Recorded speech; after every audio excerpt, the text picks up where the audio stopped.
നമുക്കിന്ന് ഡിസ്കസ് ചെയ്യാനുള്ളത് electric current എന്നുള്ള ടോപ്പിക്കാണ്. അപ്പോൾ ഇത് സിമ്പിളായിട്ടുള്ള കുറച്ച് കാര്യങ്ങളാണ്, പക്ഷേ പ്രോബ്ലം ബേസ് അല്ലെങ്കിൽ ക്വസ്റ്റ്യൻസ് വരുമ്പോൾ ഇമ്പോർട്ടൻ്റ് ആയിട്ടൊരു 3 മാർക്ക് അതുപോലെ 4 മാർക്സിൻ്റെ പ്രോബ്ലംസ് ഒക്കെ ഈ ഭാഗത്തിൽ വരും. അപ്പോൾ നമ്മൾ ആദ്യം ബേസിക് ആയിട്ടുള്ള ഇക്വേഷൻസ്, നമ്മൾ 9th പഠിക്കുന്ന ഇക്വേഷൻസ് ആണ്. കറണ്ട് ഇലക്ട്രിസിറ്റി പറഞ്ഞാൽ 9ാമത്തെ ക്ലാസ്സിൽ പഠിക്കുന്ന ഇക്വേഷൻസ് ആണ്. അപ്പോൾ അത് വെച്ചിട്ടും എക്സാമിൻ്റെ 1 മാർക്കിൻ്റെ പ്രോബ്ലംസ് ഉണ്ടാവും. അപ്പോൾ അതിൽ ഇമ്പോർട്ടൻ്റ് ആയിട്ടുള്ള 3 ഇക്വേഷൻസുകൾ നോക്കാം. W equal P into Q. W എന്ന് പറഞ്ഞു കഴിഞ്ഞാൽ വർക്കാണ്, അതായത് മലയാളത്തിലാണ് നമ്മൾ പ്രവൃത്തി എന്ന് പറയും. P എന്ന് പറഞ്ഞാൽ വോൾട്ടേജ് അല്ലെങ്കിൽ പൊട്ടൻഷ്യൽ ഡിഫറൻസ് ആണ്. Q എന്ന് പറഞ്ഞു കഴിഞ്ഞാൽ ചാർജ് ആണ്. പിന്നെ അതേപോലെ വർക്കിൻ്റെ യൂണിറ്റ് നമ്മൾ യൂസ് ചെയ്യുക ജൂളാണ്. അതേപോലെ വോൾട്ടേജിൻ്റെത് V ആണ് നമ്മൾ യൂസ് ചെയ്യാറുള്ളത്. വോൾട്ട് അതേപോലെ ചാർജിൻ്റെതാണ് നമ്മൾ കുളം ആണ് യൂസ് ചെയ്യുക. അടുത്ത നമ്മൾ ഇമ്പോർട്ടൻ്റ് ആയിട്ടുള്ള 2ാമത്തെ ഇക്വേഷനാണ് I equal to Q/T. Q എന്ന് പറഞ്ഞു കഴിഞ്ഞാൽ നമ്മൾ നേരത്തെ പറഞ്ഞു ചാർജ് തന്നെയാണ്. അതേപോലെ T എന്ന് പറഞ്ഞു കഴിഞ്ഞാൽ ടൈമാണ്. ഇതേപോലെ ശ്രദ്ധിക്കേണ്ടത്, നമ്മൾ ടൈം എടുക്കുമ്പോൾ അതിൻ്റെ യൂണിറ്റ് നമ്മൾ മണിക്കൂറോ മിനിറ്റോ എന്നല്ല എടുക്കുക, സെക്കൻഡാണ് നമ്മൾ ടൈമിൻ്റെ യൂണിറ്റ് എടുക്കുക. അതേപോലെ I എന്ന് നമ്മൾ ഡിനോട്ട് ചെയ്യുന്നത് കറണ്ടാണ്. കറണ്ടിൻ്റെ യൂണിറ്റ് ആംപിയർ ആണ്. അടുത്ത 3ാമത്തെ equation V equal to IR. I എന്ന് പറഞ്ഞു കഴിഞ്ഞാൽ നമ്മൾ ഓൾറെഡി പറഞ്ഞു കറണ്ടാണ്. R എന്ന് പറഞ്ഞു കഴിഞ്ഞാൽ റെസിസ്റ്റൻസ് അല്ലെങ്കിൽ പ്രതിരോധമാണ്. V എന്ന് പറഞ്ഞാൽ വോൾട്ടേജ് ആണ്. വോൾട്ടേജിൻ്റെ യൂണിറ്റ് V ആണ്, കറണ്ടിൻ്റെ യൂണിറ്റ് I ആണ്, റെസിസ്റ്റൻസിൻ്റെ യൂണിറ്റ് ഓം ആണ്. റെസിസ്റ്റൻസിൻ്റെ യൂണിറ്റ് ഓം എങ്കിൽ ഈ ഒരു സിമ്പിൾ വെച്ചിട്ടാണ് നമ്മൾ ഡിനോട്ട് ചെയ്യുന്നത്. അപ്പോൾ ഇത് 3 ഇമ്പോർട്ടൻ്റ് ആയിട്ടുള്ള ഇക്വേഷനാണ്. ഓൾറെഡി നമ്മൾ 9th പഠിക്കുന്നതാണ്. അതേപോലെ 1 മാർക്കിനൊക്കെ നമുക്ക് ഈ ഭാഗത്ത് നിന്ന് ക്വസ്റ്റ്യൻസ് അല്ലെങ്കിൽ ആൻസർ വരാൻ ക്വസ്റ്റ്യൻ ചോദിക്കാൻ ചാൻസ് ഉണ്ട്. 2ാമത്തെ ടോപ്പിക്കാണ് നമുക്ക് പഠിക്കാനുള്ളത് ജൂൾസ് ലോ അതുപോലെ പവർ. ഇത് രണ്ടും ചെറിയ ടോപ്പിക്കാണ്, പക്ഷേ എക്സാമിന് എപ്പോഴും റെഗുലറായിട്ട് ഈ ഭാഗത്തുനിന്ന് ഒരു പ്രോബ്ലം ആയിട്ടോ ഉണ്ടാവും, അല്ലെങ്കിൽ ഡെഫിനേഷൻ ആയിട്ടും. അപ്പോൾ ഈ ഒരു ഭാഗം നിങ്ങൾ പഠിച്ചു വെച്ചാൽ H equal to I square, H proportional to I square ആയിട്ടുള്ള ഈ ഒരു സിമ്പിൾ ഇക്വേഷൻ പഠിച്ചു വെച്ച് കഴിഞ്ഞാൽ അതിൻ്റെ ഡെഫിനേഷൻ എഴുതാനായിട്ട് ചിലപ്പോൾ എക്സാമിന് ക്വസ്റ്റ്യൻ വരും. അപ്പോൾ ഇതിൽ I എന്ന് പറയുക നമ്മൾ ഓൾറെഡി ഡിസ്കസ് ചെയ്തിട്ടുണ്ടാണ്, കറണ്ടാണ്. R ഓൾറെഡി പറയുന്നത് റെസിസ്റ്റൻസ് ആണ്, ടൈമാണ്. അപ്പോൾ ജൂൾസ് ലോ പറയുന്നത് ഇത്ര ഉള്ളൂ. ഇംഗ്ലീഷിലാണെങ്കിൽ നമ്മൾ പറയും amount of heat generated in the circuit is directly proportional to square of the current, resistance and time. ഈ 3 ആൾക്കാരുടെ പ്രൊഡക്റ്റിൻ്റെ പ്രപ്പോർഷൻ, അതായത് നമ്മളൊരു സർക്യൂട്ടിലൂടെ കൂടുതൽ നേരം കറണ്ട് പോവുകയോ അല്ലെങ്കിൽ റെസിസ്റ്റൻസ് കൂടുതൽ ഉണ്ടാവുകയോ കൂടുതൽ സമയം അതിലൂടെ കറണ്ട് പാസ് ചെയ്ത് കഴിഞ്ഞാൽ അതിൽ ഉണ്ടാകുന്ന ഹീറ്റ് എന്തായിരിക്കും, കൂടുതലായിരിക്കും. അപ്പോൾ നമ്മൾ ബൾബൊക്കെ കുറേ നേരം ഇട്ട് വെച്ച് കഴിഞ്ഞാലൊക്കെ എന്തുണ്ടാവും, അവിടെ ഹീറ്റ് ജനറേറ്റ് ചെയ്യുന്നത് കൂടുതലായിരിക്കും. അപ്പോൾ H directly proportional to I square ആയിട്ട്. ഇപ്പോൾ നമ്മൾ മലയാളം മീഡിയത്തിലാണ് പറയുന്നത്, ഒരു ചാലകത്തിലൂടെ വൈദ്യുതി പ്രവഹിക്കുമ്പോൾ ഉണ്ടാകുന്ന താപത്തിൻ്റെ അളവ് വൈദ്യുത പ്രവാഹ തീവ്രത വർഗത്തിൻ്റെയും പ്രതിരോധത്തിൻ്റെയും സമയത്തിൻ്റെയും ഗുണനഫലത്തിന് നേരനുപാതത്തിലായിരിക്കും എന്നുള്ളതാണ് ജൂൾസ് ലോ പറയുന്നത്. ഈ ഒരു ഇക്വേഷൻ പഠിച്ചു വെച്ച് ഇതൊന്നും നിങ്ങൾക്ക് എന്ത് ചെയ്യുക, എക്സാമിൽ ചോദിച്ചു വന്നാൽ ഇലാബറേറ്റ് ചെയ്ത് എഴുതിയാൽ മതി. ഞാൻ ബൈ ഹാർട്ട് ചെയ്യണമെന്നില്ല. ഈ ഇക്വേഷൻ്റെ അറ്റ്ലീസ്റ്റ് ഈ ഇക്വേഷൻ എഴുതി വെച്ചാൽ തന്നെ നിങ്ങൾക്ക് ഇപ്പോൾ 2 മാർക്കാണെങ്കിൽ 1 മാർക്ക് അവിടെ സെക്യൂർഡാണ്. അതുമായിട്ട് ബന്ധപ്പെട്ട് എക്സാമിൽ പ്രോബ്ലംസ് ചോദിക്കുക ഈ ഒരു ഇക്വേഷൻ. അപ്പം 3 രീതിയിൽ ക്വസ്റ്റ്യൻസ് വരും. അതായത് equation H equal I square RT ഉണ്ട്, അതുപോലെ E square by R into T ഉണ്ട്, H ഈക്വൽ V ആയിട്ട്. അതായത് ക്വസ്റ്റ്യനിൽ നിങ്ങൾക്ക് I തന്നിട്ടുണ്ട്, അതേപോലെ റെസിസ്റ്റൻസ് തന്നിട്ടുണ്ട്, ടൈം തന്നു. അപ്പോൾ നിങ്ങൾ യൂസ് ചെയ്യേണ്ടത് ഈ ഇക്വേഷൻ. ഇപ്പം ഇവിടെയും ശ്രദ്ധിക്കുക, നമ്മൾ ടൈം ചിലപ്പോൾ നിങ്ങൾ കൺഫ്യൂസിങ് ആക്കാൻ വേണ്ടി ചിലപ്പോൾ മിനിറ്റിൽ തരും, ചിലപ്പോൾ ഹവറിൽ തരും. അപ്പോൾ അതിനെ നിങ്ങൾ എന്തിലേക്ക് കൺവേർട്ട് ചെയ്യും, എക്സാമ്പിൾ പറഞ്ഞ് മിനിറ്റിലാണ് തന്നതെങ്കിൽ അതിനെ നിങ്ങൾ 60 കൊണ്ട് ഇൻറ്റു ചെയ്തിട്ട് സെക്കൻഡിലേക്ക് കൺവേർട്ട് ചെയ്യും. മണിക്കൂറിനാണെങ്കിൽ നിങ്ങൾ ആദ്യം മിനിറ്റിലേക്ക് മാറ്റിയിട്ട് പിന്നെ സെക്കൻഡ്. അപ്പോൾ ടൈമിൻ്റെ യൂണിറ്റ് നമ്മൾ എപ്പോഴും എടുക്കേണ്ടത് സെക്കൻഡിലാണ്. അപ്പോൾ അങ്ങനെ ചിലപ്പോൾ 2 മിനിറ്റ് അല്ലെങ്കിൽ 3 മിനിറ്റ് എന്നൊക്കെ പറഞ്ഞിട്ട് എക്സാമിന് ക്വസ്റ്റ്യൻ വന്നു കഴിഞ്ഞാൽ 2 മിനിറ്റ് വന്നു കഴിഞ്ഞാൽ ചാടി കയറി 2 എഴുതരുത്. എന്ത് ചെയ്തോ, 2 മിനിറ്റ് ആണെങ്കിൽ 2 ഗുണിക്കണം 60, അതായത് 120 സെക്കൻഡ് വെച്ചിട്ടാണ് പ്രോബ്ലം ചെയ്യും. അതേപോലെ നിങ്ങൾക്ക് നമ്മളെ അവൈലബിൾ ആയിട്ടുള്ള ഡാറ്റ, അല്ലെങ്കിൽ നമുക്ക് ചോദ്യത്തിൽ തന്ന ആളുകൾ വോൾട്ടേജ് ഉണ്ട്, റെസിസ്റ്റൻസ്, അതുപോലെ ടൈം ആണെങ്കിൽ നമ്മൾ ഈ 2ാമത്തെ ഇക്വേഷൻ എടുത്താൽ മതി. അപ്പോൾ ക്വസ്റ്റ്യൻ വായിച്ചു നോക്കിയിട്ട് ക്വസ്റ്റ്യനിലുള്ള ആളുകൾ ആരൊക്കെയാണ്, വോൾട്ടേജും ടൈമും റെസിസ്റ്റൻസും ആണെങ്കിൽ 2ാമത്തെ ഇക്വേഷൻ, വോൾട്ടേജും കറണ്ടും ടൈമും ആണെങ്കിൽ 3ാമത്തെ ഇക്വേഷൻ, അഥവാ കറണ്ട് ഉണ്ട്, റെസിസ്റ്റൻസ് ഉണ്ട്, ടൈമിൻ്റെ ഫസ്റ്റത്തെ ഇക്വേഷൻ. ഇപ്പോൾ ജൂൾസ് ലോ ഒന്നും കൂടെ പറയാം. ഇപ്പോൾ ജൂൾസ് ലോ പറയുന്നത് എത്ര ഉള്ളൂ, ഒരു ചാലകത്തിലൂടെ അല്ലെങ്കിൽ ഒരു സർക്യൂട്ടിലൂടെ കറണ്ട് പാസ് ചെയ്താൽ അപ്പോൾ അവിടെ ഹീറ്റ് ജനറേറ്റ് ചെയ്യും. അത് എത്രത്തോളം ഹീറ്റ് ജനറേറ്റ് ചെയ്യുന്നുണ്ട് എന്നുള്ളത് കണ്ടുപിടിക്കാനാണ് ജൂൾസ് ലോ പറയുന്നത്. അപ്പോൾ amount of heat generate in the circuit is directly proportional to square of current, resistance and time. വെറും കറണ്ട് എന്ന് പറയുന്നത് സ്ക്വയർ ഓഫ് കറണ്ടിന്റെ വർക്കാണ്. ഇപ്പോൾ മലയാളത്തിൽ നമ്മൾ പറയുകയാണെങ്കിൽ ഒരു ചാലകത്തിലൂടെ വൈദ്യുതി പ്രവഹിക്കുമ്പോൾ ഉണ്ടാകുന്ന താപത്തിന്റെ അളവ് വൈദ്യുത പ്രവാഹ തീവ്രതയുടെ വർഗത്തിന്റെയും പ്രതിരോധത്തിന്റെയും സമയത്തിന്റെയും ഗുണനഫലത്തിന് നേരനുപാതത്തിലായിരിക്കും. ഇപ്പോൾ കറണ്ട് കൂടിക്കഴിഞ്ഞാലും ഹീറ്റ് കൂടും, റെസിസ്റ്റൻസ് കൂടിക്കഴിഞ്ഞാലും ഹീറ്റ് കൂടും, ടൈം കൂടിക്കഴിഞ്ഞാലും ഹീറ്റ് കൂടും. ഇപ്പോൾ നമ്മൾ ഈ ട്രാൻസ്ഫോമറുകളൊക്കെ യൂസ് ചെയ്യുന്നത് എന്തിനാണ്? ഹീറ്റ് കുറയ്ക്കാൻ. ട്രാൻസ്ഫോമറുകൾ യൂസ് ചെയ്യുന്നത് നമുക്ക് എന്ത് ചെയ്യാം, വോൾട്ടേജ് കൂട്ടുക വേണ്ടിയിട്ടാണ്. നമ്മൾ ട്രാൻസ്ഫോമർ വോൾട്ടേജ് കൂട്ടി കഴിഞ്ഞാൽ ഓട്ടോമാറ്റിക്കലി അവിടെ എന്ത് കുറയുന്നുണ്ട്, പവർ ലോസ് ഇല്ലാതെ കറണ്ട് കുറയുന്നു. കറണ്ട് കുറഞ്ഞു കഴിഞ്ഞാൽ ഓട്ടോമാറ്റിക്കലി നമുക്ക് അവിടെയുള്ള ഹീറ്റിന് നമുക്ക് എന്താക്കാൻ റെഡ്യൂസ്, ഹീറ്റ് ലോസ് നമുക്ക് റെഡ്യൂസ് ചെയ്യാൻ. അപ്പോൾ ഇത്രയും ഭാഗത്തുനിന്ന് ഈ ഡെഫിനിഷനുകൾ ഇമ്പോർട്ടൻ്റ് ആണ്, അതേപോലെ ഇക്വേഷൻസുകൾ ഇമ്പോർട്ടൻ്റ് ആണ്. ഇത് വെച്ചിട്ട് എക്സാമിന് 4 മാർക്ക് അല്ലെങ്കിൽ 2 മാർക്ക് 3 മാർക്ക് ആ രീതിയിലാണ് എക്സാമിന് ഇതുവരെ ക്വസ്റ്റ്യൻസ് ചോദിച്ചിട്ടുള്ളത്. ഇപ്പോൾ ഡെഫിനിഷൻ എഴുതാനുണ്ടാവും. അറ്റ്ലീസ്റ്റ് ഈ ഇക്വേഷൻ നിങ്ങൾ ബൈഹാർട്ട് ചെയ്ത് കഴിഞ്ഞാൽ സുഖസുന്ദരമായിട്ട് നിങ്ങൾക്ക് ഇതിൻ്റെ ഡെഫിനിഷൻ എഴുതിയെടുക്കാം. പിന്നെ അടുത്ത ഇതേ പോർഷൻ്റെ ഒരു കണ്ടിന്യൂസ് ആയിട്ടുള്ളതാണ് ഇത് പവർ. പവർ എന്ന് പറഞ്ഞു കഴിഞ്ഞാൽ ഇത്രേ ഉള്ളൂ, എനർജി കൺസ്യൂംഡ് ബൈ എ ഡിവൈസിൻ്റെ യൂണിറ്റ് സെക്കൻഡ്. ഒരു സെക്കൻഡിൽ ഒരു ഡിവൈസ് എത്രത്തോളം എനർജി അല്ലെങ്കിൽ ഊർജ്ജം അത് കൺസ്യൂം ചെയ്യുന്നത്, അതിനെയാണ് നമ്മൾ എന്ത് പവർ. അതായത് ഒരു സെക്കൻഡിൽ ഒരു വൈദ്യുത ഉപകരണം വിനിയോഗിക്കുന്ന ഊർജ്ജത്തിൻ്റെ അളവിനെയാണ് നമ്മൾ പവർ. ഇപ്പോൾ ജൂൾസിൽ നമ്മൾ എച്ച് ഒക്കെ കണ്ടുപിടിക്കുമ്പോൾ അതിൻ്റെ യൂണിറ്റ് ജൂള് അല്ലെങ്കിൽ ജെ വെച്ചിട്ടാണ് നമ്മൾ റെപ്രസെന്റ് ചെയ്യുന്നത്. പവറിന്റെ യൂണിറ്റ് നമ്മൾ എപ്പോഴും എന്തെടുക്കുക, വാട്ട്സ് ആണ്. പവറിന്റെ യൂണിറ്റ് എപ്പോഴും എന്താണ്, വാട്ട്സ് ആണ്. അത് നമ്മൾ ക്യാപിറ്റൽ ഡബ്ല്യു വെച്ചിട്ടാണ് ഡിനോട്ട് ചെയ്ത്. വർക്കും ഇത് രണ്ടും ഡിഫറെൻ്റ് ആണ്. വർക്ക് എന്ന് പറഞ്ഞു കഴിഞ്ഞാൽ പ്രവൃത്തിയാണ്, അതിൻ്റെ യൂണിറ്റ് ജൂളാണ്. അതേപോലെ ഹീറ്റിൻ്റെ യൂണിറ്റ് ജൂളാണ്, പവറിൻ്റെ യൂണിറ്റ് വാട്ട്സ്. നമ്മൾ ഡബ്ല്യു വെച്ചിട്ടാണ് റെപ്രസെന്റ്. ഈ ഡബ്ല്യു ഇത് കൺഫ്യൂസ്ഡ് ആവരുത്, മാറിപ്പോയി. അപ്പോൾ നിങ്ങൾ ഈ ഇക്വേഷനുകളൊക്കെ പഠിച്ചിട്ടുണ്ടല്ലോ, h²RT പഠിച്ചിട്ടുണ്ട്, v²/r/t ഉണ്ട്, h/v/t ഉണ്ട്.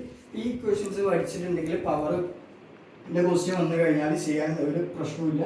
ഇവിടെ ഉള്ള ടി ഒക്കെ ഒഴിവാക്കിയാൽ i²RT ടി ഒഴിവാക്കിയാൽ i². അതാണ് നമുക്ക് പവർ കണ്ടുപിടിക്കാനുള്ള ഇക്വേഷൻ. v²/r/t ടി ഒഴിവാക്കിയാൽ v²/r ആണ് പവർ കണ്ടുപിടിക്കുക.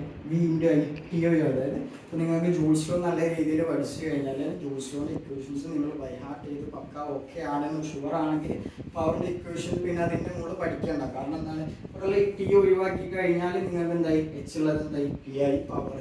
ഇപ്പോൾ ഇവിടെ പവർ കണ്ടുപിടിക്കാൻ എക്സാമിന് ക്വസ്റ്റ്യൻ വരും. അപ്പം പവറിൻ്റെ ക്വസ്റ്റ്യൻ നമുക്ക് എന്തുണ്ടെങ്കിൽ ടൈം തന്നിട്ടുണ്ടെങ്കിലും അത് വെച്ചിട്ട് നമ്മൾ അതിൽ യൂട്ടിലൈസ് ചെയ്യേണ്ട ആവശ്യമില്ല. കാരണം പവറിൻ്റെ യൂണിറ്റ് അല്ലെങ്കിൽ പവറിൻ്റെ ഇക്വേഷൻ i²r ആണ്, അല്ലെങ്കിൽ പവർ ഈക്വൽ v²/r ആണ്, അല്ലെങ്കിൽ പവർ ഈക്വൽ v ആണ്. അപ്പോൾ 3 ഇക്വേഷൻസ് നിങ്ങൾ ബൈഹാർട്ട് ചെയ്യണം. കാരണം പ്രോബ്ലം തരുമ്പോൾ ചിലപ്പോൾ വോൾട്ടേജ് റെസിസ്റ്റൻസ് ആണെങ്കിൽ നിങ്ങൾ എടുക്കേണ്ട ഇക്വേഷൻ ഇത് രണ്ടാമത്തെ ഇക്വേഷൻ ആണ്. ഇനി i മാറുകയാണെങ്കിൽ ഒന്നാമത്തെ ഇക്വേഷൻ, v i ആണെങ്കിൽ മൂന്നാമത്തെ. ഈ രീതിയിലാണല്ലോ. അപ്പോൾ ജസ്റ്റ് ഒന്ന് കൂടെ പറയാം. ബേസിക് ആയിട്ട് നമ്മൾ 9th പഠിച്ച ഇക്വേഷൻസുകളുണ്ട്. Work equal to v × q. v എന്ന് പറഞ്ഞാൽ വോൾട്ടേജ് ആണ്, q എന്ന് പറഞ്ഞു കഴിഞ്ഞാൽ ചാർജ് ആണ്, w എന്ന് പറഞ്ഞു കഴിഞ്ഞാൽ വർക്കാണ്. വർക്കിൻ്റെ യൂണിറ്റും ജൂളാണ്, വോൾട്ടേജിൻ്റെ unit v, small letter v ആണ്. q-ൻ്റെ യൂണിറ്റ് ചാർജ് കുളമാണ്. കുളമാണ് നമ്മൾ ഡിനോട്ട് ചെയ്യുന്ന ലെറ്റർ സി ആണ്. പിന്നെ അതേപോലെ i = q/t. i = q/t charge by time ആണ്. q-ൻ്റെ യൂണിറ്റ് ഓൾറെഡി നമ്മൾ പറഞ്ഞു കുളമ്പാണ്. ടൈമിൻ്റെ യൂണിറ്റ് നിങ്ങൾ മാറിപ്പോയിട്ട് മിനിറ്റോ ഹവേഴ്സോ ഒന്നും എടുക്കരുത്, നമ്മൾ സെക്കൻഡ് വെച്ചിട്ടാണ് ചെയ്യേണ്ടത്. i-ൻ്റെ യൂണിറ്റ് ആണ്. അപ്പോൾ ഈ ഒരു ഭാഗത്ത് നിന്ന് എപ്പോഴും റെഗുലർ ആയിട്ട് ക്വസ്റ്റ്യൻസ് വരാറില്ല. വരികയാണെങ്കിൽ തന്നെ 1 മാർക്സിൻ്റെ ക്വസ്റ്റ്യൻ ആണ് ചോദിക്കാറുള്ളത്. 4 മാർക്കിനൊന്നും ഇവിടുന്ന് ഇതുവരെ ചോദിച്ചിട്ടില്ല. 3 ഇക്വേഷൻസിൽ ഏതെങ്കിലും ഒരു ഇക്വേഷൻ യൂട്ടിലൈസ് ചെയ്തിട്ട് നമുക്ക് 1 മാർക്കിനാണ് ചോദിക്കുക. പിന്നെ ഈ ഒരു ഭാഗം നമുക്ക് സീരീസ് പാരലൽ ആവശ്യമുണ്ട്. അപ്പോൾ ഈ 2 ഭാഗത്ത് നിന്ന് 1 മാർക്കിന് എക്സാമിന് ചോദിച്ചിട്ടുണ്ട്. എന്തായാലും ചോദിക്കുന്നില്ല, ചോദിച്ച് കണ്ടിട്ടുണ്ട്. പക്ഷേ ജൂൾസിലും അതേപോലെ പവർ അത് എപ്പോഴും റെഗുലർ ആയിട്ട് നിങ്ങൾ ഏത് മോഡൽ ക്വസ്റ്റ്യൻ പേപ്പർ എടുത്തു കഴിഞ്ഞാലും, പരീക്ഷൻ്റെ എടുത്തു കഴിഞ്ഞാലും, പബ്ലിക് എക്സാം എടുത്തു കഴിഞ്ഞാലും, ക്രിസ്മസ് എടുത്തു കഴിഞ്ഞാലും ജൂൾസ് ലോൻ്റെ ഒരു ക്വസ്റ്റ്യൻ അതിൽ എന്തായാലും ഉണ്ടാവും. ഒന്നെങ്കിൽ ജൂൾസ് ലോൻ്റെ ഡെഫിനിഷൻ എഴുതാനായിരിക്കും ഉണ്ടാവുക, അതേപോലെ അല്ലെങ്കിൽ പവർ കണ്ടുപിടിക്കാൻ, അല്ലെങ്കിൽ പ്രോബ്ലമാറ്റിക് ആയിട്ട് ഉണ്ടായിരിക്കാം. ഈ കാര്യങ്ങൾ നോക്കുക. അതേപോലെ ഇതിൽ വരുന്ന ഇമ്പോർട്ടൻ്റ് ആയിട്ടുള്ള ഒരു ഭാഗമാണ് നമുക്ക് സീരീസ്, അതേപോലെ പാരലൽ കണക്ഷൻ. സീരീസ് അതേപോലെ നമുക്ക് പാരലൽ കണക്ഷൻ ഉണ്ട്. അപ്പോൾ സീരീസ് കണക്ഷൻ എന്ന് പറഞ്ഞു കഴിഞ്ഞാൽ ഇപ്പോൾ നമ്മൾ ബൾബ് ആയിക്കോട്ടെ, വേറെ ഇപ്പോൾ ഏതെങ്കിലും ഇലക്ട്രിക്കൽ ഡിവൈസ് ഒന്നിൻ്റെ എൻഡിൽ നിന്നാണ് മറ്റേ ആൾ സ്റ്റാർട്ട് ചെയ്യുന്നത്. അപ്പോൾ അങ്ങനത്തെ കണക്ഷനാണ് നമ്മൾ സീരീസ് കണക്ഷൻ എന്ന് പറയുക. പാരലൽ കണക്ഷൻ ആണെങ്കിൽ രണ്ടാളെ സ്റ്റാർട്ടിംഗ് പോയിന്റും സെയിം ആയിരിക്കും, രണ്ടാളെ ഫൈനൽ പോയിന്റും സെയിം ആയിരിക്കും. നമ്മൾ നോർമലി വീടുകളിലൊക്കെ നമ്മൾ യൂസ് ചെയ്യുക പാരലൽ കണക്ഷനാണ്. അതായത് പാരലൽ കണക്ഷൻ കൊടുത്തു കഴിഞ്ഞാൽ നമുക്ക് ഡിഫറെൻ്റ് ആയിട്ടുള്ള ഇൻസ്ട്രുമെൻറ്റുകൾ നമുക്ക് കൺട്രോൾ ചെയ്യാൻ കഴിയുള്ളൂ. സീരീസ് കണക്ഷൻ നമ്മൾ നമ്മളെ സേഫ്റ്റി ഇഷ്യൂസ് മാത്രമാണ് നമ്മൾ സീരീസ് ആക്കി കൊടുക്കുക. അപ്പോൾ ഇതിൽ നമുക്ക് ഇമ്പോർട്ടൻ്റ് ആയിട്ട് പഠിക്കാനുള്ള ഇക്വേഷൻ സീരീസിൽ ഇഫക്റ്റീവ് റെസിസ്റ്റൻസ് എങ്ങനെ കണ്ടുപിടിക്കാനുള്ള പ്രോബ്ലംസ് വരും. ഇഫക്റ്റീവ് റെസിസ്റ്റൻസ് കണ്ടുപിടിക്കാനുള്ള ഇക്വേഷനാണ് R1 + R2. ഇതേ സംഭവം തന്നെ പാരലൽ വന്നു കഴിഞ്ഞാൽ ഇഫക്റ്റീവ് റെസിസ്റ്റൻസ് നിങ്ങൾ കണ്ടുപിടിക്കണമെങ്കിൽ 1/R effective equal 1/R1 + 1/R2. ഇപ്പോൾ ഞാനിതിൽ രണ്ടാൾക്കാർ റെപ്രസെൻറ്റ് ചെയ്തിട്ടുള്ളൂ. അപ്പോൾ 1/R2. ഇനി 3 ആൾക്കാരുണ്ടെങ്കിൽ 1/R2. ഈ രീതിയിലാണ് പ്രോബ്ലംസ് വരിക. ഇനി അതേപോലെ നമ്മളോട് തന്ന ക്വസ്റ്റ്യനിൽ ഇഫക്റ്റീവ് റെസിസ്റ്റൻസുകളൊക്കെ സെയിം ആണ്. ഫോർ എക്സാമ്പിൾ പറഞ്ഞ് രണ്ടാളും ഒരു 5 ഓം ഉണ്ട്. ഫോർ എക്സാമ്പിൾ പറഞ്ഞ് ഇത് 5 ഉണ്ട്, ഇത് 5 ഓം ഉണ്ട്, ഇതും 5 ഓം ഉണ്ട്. അപ്പോൾ നിങ്ങളോട് പറഞ്ഞ ഇഫക്റ്റീവ് റെസിസ്റ്റൻസ് കണ്ടുപിടിക്കാൻ പറയുക. ഒക്കെ സെയിം ആണ്. അപ്പോൾ നിങ്ങൾ കൂട്ടുന്നതിന് പകരം ഇതിൽ എത്ര ആൾക്കാരുണ്ടാവുക? 1, 2, 3 ആൾക്കാർ. അപ്പോൾ 3 × 5 15 ഇതിൻ്റെ ആൻസർ വരും. അപ്പോൾ ഇഫക്റ്റീവ് റെസിസ്റ്റൻസ് സീരീസിൻ്റെ കേസിൽ ഒക്കെ സെയിം ആണ് എന്ന് കഴിഞ്ഞാൽ ആ റെസിസ്റ്റൻസ് എത്രയാണോ ഉള്ളത് അത് നിങ്ങൾ നമ്പർ കൊണ്ട് മൾട്ടിപ്ലൈ ചെയ്താൽ. ഇതേ ക്വസ്റ്റ്യൻ തന്നെ ഇഫക്റ്റീവ് റെസിസ്റ്റൻസ് പാരലൽ കണക്ഷൻ. ഇപ്പോൾ എക്സാമ്പിൾ പറഞ്ഞ് 10 ഓം ഉണ്ട്. ഇവിടെ നോക്കുക 10 ഓം ഉണ്ട്. പാരലായിട്ട് പിന്നെയും 10 ഓം ഉണ്ട്. പിന്നെ ഞാൻ എന്ത് ചെയ്ത് വോൾട്ടേജിൽ കണക്ട് ചെയ്തു. അപ്പോൾ നിങ്ങൾ 1/10 1/10 ഒന്നും ചെയ്യേണ്ട. ഈ ഒരു ഇക്വേഷനാണ് യൂസ് ചെയ്യേണ്ടത്. R/N. ഇവിടെ റെസിസ്റ്റൻസ് എല്ലാത്തിൻ്റെയും 10 ആണ്. അപ്പോൾ 10/, എത്ര ആൾക്കാരുണ്ട്? 2 ആൾക്കാർ. 10/2 ചെയ്താൽ 5 കിട്ടും. അപ്പോൾ ഈ രീതിയിലും എക്സാമിന് ക്വസ്റ്റ്യൻസ് വരാം. അപ്പം ഇനി 1/R1 1/R2 രീതിയിൽ വരികയാണെങ്കിൽ നിങ്ങൾ ഒന്നെങ്കിൽ ക്രോസ് മൾട്ടിപ്ലിക്കേഷൻ വെച്ചിട്ട് ചെയ്യുക, അല്ലെങ്കിൽ നിങ്ങൾക്ക് LCM വെച്ചിട്ട് ചെയ്യാം. പിന്നെ ഇതിൽ ഇമ്പോർട്ടൻ്റ് ആയിട്ടുള്ളതാണ് കമ്പാരിസൺ. എപ്പോഴും ചോദിക്കാം കമ്പാരിസൺ ബിറ്റ്വീൻ സീരീസ് ആൻഡ് അത് ശ്രേണി രീതി അല്ലെങ്കിൽ സമാന്തര രീതിയിൽ. അപ്പോൾ R ഇഫക്റ്റീവ് അല്ലെങ്കിൽ സഫൽ പ്രതിരോധം കണ്ടുപിടിക്കാനുള്ള ഇക്വേഷനാണ് R1 + R2. ഈ പാരലലിൽ അല്ലെങ്കിൽ സമാന്തര രീതിയിലാണ് ഇഫക്റ്റീവ് റെസിസ്റ്റൻസ് കണ്ടുപിടിക്കുന്നെങ്കിൽ 1/R1 + 1/R2. നമുക്ക് ഇതിൽ ഇമ്പോർട്ടൻ്റ് ആയിട്ടുള്ള ടോപ്പിക്കാണ്. നിങ്ങളോട് ചോദിക്കും കമ്പാരിസൺ, താരതമ്യം ചെയ്യാൻ ചോദിക്കും. 2 മാർക്ക് അല്ലെങ്കിൽ 3 മാർക്കിന്. അപ്പം അറ്റ്ലീസ്റ്റ് ഈ 3 പോയിന്റ് എഴുതി കഴിഞ്ഞാൽ തന്നെ നിങ്ങൾക്ക് എന്തായാലും 3 മാർക്ക് സെക്യൂർഡ് ആയി. അപ്പോൾ ഞാനിവിടെ ഷോർട്ട് ആക്കിയിട്ടാണ്. ഇത് S ഉണ്ട്, P ആണ്. സോറി, S ഉണ്ട്, P ഉണ്ട്. S എന്ന് പറഞ്ഞു കഴിഞ്ഞാൽ സീരീസ് അല്ലെങ്കിൽ ശ്രേണി രീതിയാണ്. P എന്ന് പറഞ്ഞു കഴിഞ്ഞാൽ പാരലൽ അല്ലെങ്കിൽ സമാന്തര. ഞാനിവിടെ R-ന്റെ മുകളിലോട്ടേക്ക് ഏറോട്ടിന് അതിൻ്റെ അർത്ഥം ഇഫക്റ്റീവ് റെസിസ്റ്റൻസ് സഫല പ്രതിരോധം സീരീസ് ആണെങ്കിൽ എന്താക്കുകയാണ് ചെയ്യുക? കൂടാണ്. ഇവിടെ നോക്കിയേ 5 5 5 3 ആൾക്കാർക്ക് 5 ആണ്. അപ്പം അതിൻ്റെ ഇഫക്റ്റീവ് റെസിസ്റ്റൻസ് 15. 5 ഉള്ളത് നമുക്ക് എന്തായി? 15. ഇഫക്റ്റീവ് റെസിസ്റ്റൻസ് അവിടെ എന്താ ചെയ്ത്? കൂടിയൊക്കെയാണ് ചെയ്ത്. ഇനി പാരലൽ ആണെങ്കിൽ അല്ലെങ്കിൽ സമാന്തര രീതിയാണ് ഇഫക്റ്റീവ് റെസിസ്റ്റൻസ് കുറയാണ് ചെയ്യും. ഇവിടെ നോക്കിയാൽ നമ്മൾ 2 ആൾക്ക് 10 എടുത്ത്, പക്ഷേ ഇഫക്റ്റീവ് റെസിസ്റ്റൻസ് കണ്ടുപിടിച്ചപ്പോൾ എത്രയായി? 5 ഓം കുറയാണ് ചെയ്തത്. അപ്പോൾ സീരീസ് ആണെങ്കിൽ ഇഫക്റ്റീവ് റെസിസ്റ്റൻസ് കൂടുകയാണ് ചെയ്യുക. പാരലൽ ആണെങ്കിൽ ഇഫക്റ്റീവ് റെസിസ്റ്റൻസ് കുറയും. ഇനി അടുത്ത് നോക്കാം. ഇപ്പോൾ സീരീസ് ആണെങ്കിൽ ഇത് കൂടെ പോണ കറണ്ട് തന്നെയാണ് ഇത് കൂടിയും പാസ് ചെയ്യുക. അപ്പോൾ കറണ്ട് അവിടെ എന്താണ് വരിക? സെയിം ആണ്. പക്ഷെ ഇതിലുള്ള വോൾട്ടേജിൽ എന്തുണ്ടാവും? ഡിഫറൻറ്റ് ഉണ്ടാവും. കറണ്ട് സെയിം ആണെങ്കിൽ പക്ഷെ ഓരോന്നിലുള്ള വോൾട്ടേജ് അവിടെ ഡിഫറൻറ്റ് ഉണ്ടാവും. ഇനി അതേപോലെ പാരലൽ ആണ്.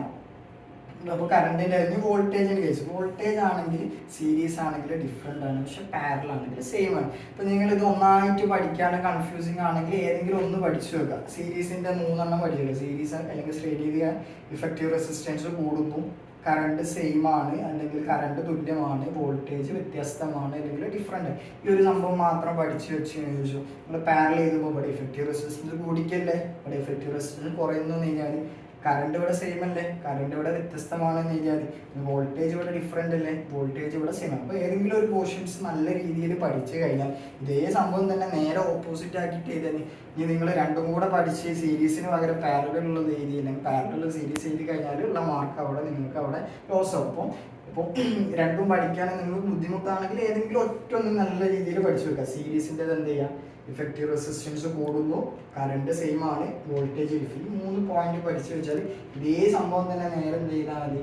നേരെ ഓപ്പോസിറ്റ് ഇവിടെ പോയത്. ഇപ്പോൾ ഞാൻ എന്ന് പറഞ്ഞാൽ ചെറിയൊരു ടോപ്പിക്കാണ്, പക്ഷേ എക്സാമിന് എപ്പോഴും ചോദിക്കുന്ന 2 ടോപ്പിക്കാണ്. എപ്പോഴും 4 മാർക്ക് അല്ലെങ്കിൽ 3 മാർക്ക് 2 മാർക്ക് 1 മാർക്ക് ഈ ഭാഗത്തു നിന്നൊക്കെ എക്സാമിന് വരുന്ന ക്വസ്റ്റ്യൻസ് ആണ്. അപ്പോൾ ബേസിക് ആയിരിക്കും ഇത് എപ്പോഴും നിങ്ങൾക്ക് വരിക. 1 മാർക്സ് നിങ്ങൾക്ക് എക്സ്പെക്ട് ചെയ്യാം. ഇപ്പോൾ 1 മാർക്സിൻ്റെ ക്വസ്റ്റ്യൻസ് എക്സ്പെക്ട് ചെയ്യാം.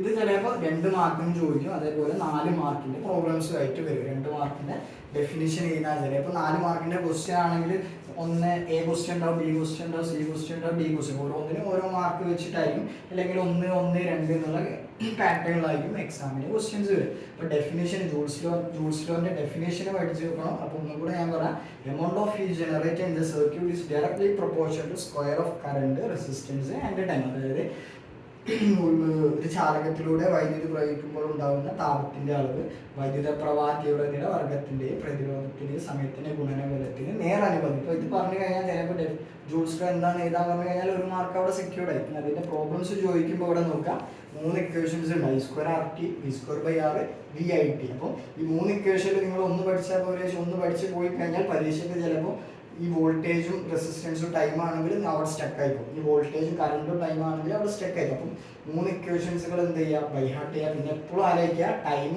സെക്കൻഡിലാണ് എടുക്കേണ്ടത്. ക്വസ്റ്റ്യനിൽ ചിലപ്പോൾ 3 മിനിറ്റ് 4 മിനിറ്റ് ചിലപ്പോൾ അവിടെ പോയിട്ട് 4 എഴുതി കഴിഞ്ഞാൽ ആൻസർ തെറ്റും. 3 മിനിറ്റ് ആണെങ്കിൽ 3 എഴുതി കഴിഞ്ഞാൽ ആൻസർ 3 ആണെങ്കിൽ നിങ്ങൾ അവിടെ 3 × 60 150 എടുക്കണം. 2 ആണ് 2 × 60 120 ഈ രീതിയിൽ. പിന്നെ ജൂൾസ് ലോ പഠിച്ചു കഴിഞ്ഞാൽ പവറിന്റെ ഡെഫിനിഷനും പവറിന്റെ ഇക്വേഷൻസും ഒക്കെ സെയിം ആണ്.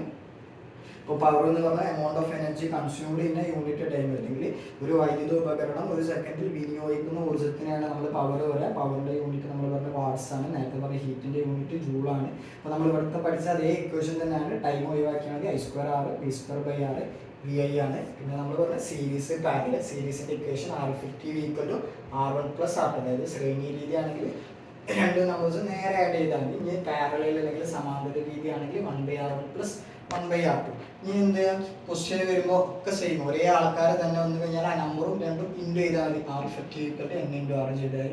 ഈ പാരലൽ ആണെങ്കിൽ നിങ്ങൾ എന്ത് ചെയ്താൽ R/N ചെയ്താൽ. ഇനി ഇവിടെ നോക്കാം കമ്പാരിസൺ ചിലപ്പോൾ ചോദിക്കുക. കമ്പാരിസൺ ചോദിച്ചു കഴിഞ്ഞാൽ നിങ്ങൾ രണ്ടെണ്ണം ഒരുമിച്ച് പഠിച്ച് കൺഫ്യൂസിങ് ആണ്, ഏതൊന്ന് പഠിച്ചു വെക്കാൻ. ശ്രേണി രീതി ആണെങ്കിൽ സഫല പ്രതിരോധം കൂടുന്നു, കറണ്ട് തുല്യമായിരിക്കും, വോൾട്ടേജ് വ്യത്യസ്തമായി. ഈ ഒരു സംഭവം നേരെ തിരിച്ച് അവിടെ എഴുതി കഴിഞ്ഞാൽ പാരലായി. അതായത് ഇഫക്റ്റീവ് റെസിസ്റ്റൻസ് സീരീസ് ആണ്, ഇഫക്റ്റീവ് റെസിസ്റ്റൻസ് ഇൻക്രീസ്. പാരലൽ ആണെങ്കിൽ effective resistance decrease. Current same, current different. Voltage different, voltage same. അപ്പോൾ ഇത്രയും കാര്യങ്ങളാണ് ഇന്ന് ഡിസ്കസ് ചെയ്യാനുള്ളത്. Okay, thank you.